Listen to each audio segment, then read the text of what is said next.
So the Biden administration have basically created what people are calling a ministry of truth. Yes. So this is something under the Department of Homeland Security, which is going to decide what is disinformation. Let me translate what that means. The US government has basically created a board that is going to declare anything they don't like as disinformation. Yeah, that's what's going on. The problem with all of this is that during the last years, you've seen specifically from what you would call neoliberals or, Democrats, their idea of disinformation is anything they don't like. And we've seen this, for example, with the Hunter Biden laptop story. So, right on the cusp of the US election, Donald Trump versus Joe Biden, there's this story that comes out in the New York Post about Joe Biden's son, Hunter Biden, and his laptop. Somebody, they got the contents of his laptop, and he's got all this information about his corruption and business dealings in Ukraine and China. It's very bad. It's bad press.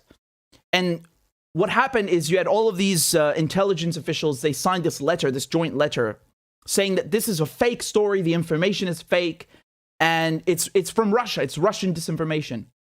Now keep in mind, Joe Biden himself and his son not once came out and said this is fake. When someone publishes some bullshit about you, right? Usually, especially if you're running for president of the United States, you would be inclined to come out and say, well, that's not true. This is obviously fake. But they didn't. They got the US intelligence community and the mainstream media and the corporations to do it for them. And so Twitter and Facebook, they blocked this link from even being shared. And most importantly, they blocked the New York Post from sharing any posts on their Twitter account, right, and their Facebook account. And when you would share the link, they kept changing the policy from one day to the next. It either wouldn't work at first, and then there was a label. I don't remember the details exactly, but this is what happened, right? They basically tried to censor the story and kill it, even though it's true.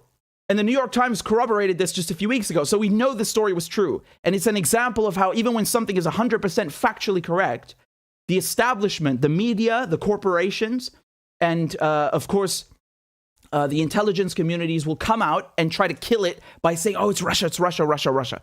Like as if this is the 1950s. It's neo-McCarthyism, really neo-McCarthyism. And, of course, anybody who spreads the story is you're also a Putin puppet and so on. And you just want to help Russia. You're a traitor to the United States, all sorts of things, right? And another story, again, I covered all of these things as they were happening right here. Another story was the bounties, right? They claimed that the Russians were paying people in Afghanistan, they were paying the Taliban to kill US soldiers. Now, we know the story is bullshit, but the first red flag is, why would you have to pay someone whose country has been invaded to kill the occupier? That makes no sense. Usually, when somebody invades you and you're occupied for 20 years, I don't think you need money to fight the occupier. Money is the last thing on your mind. You just want to get rid of the occupier, right?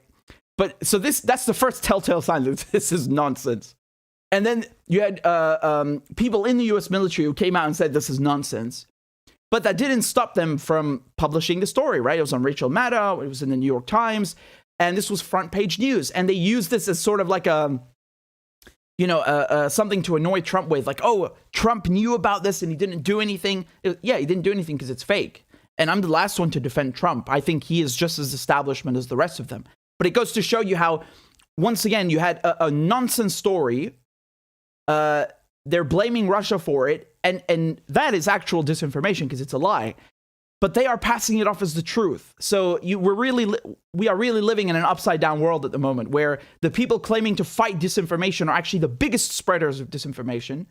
And then when somebody presents them with the truth, they call that disinformation. It's mind-boggling. It's truly mind-boggling.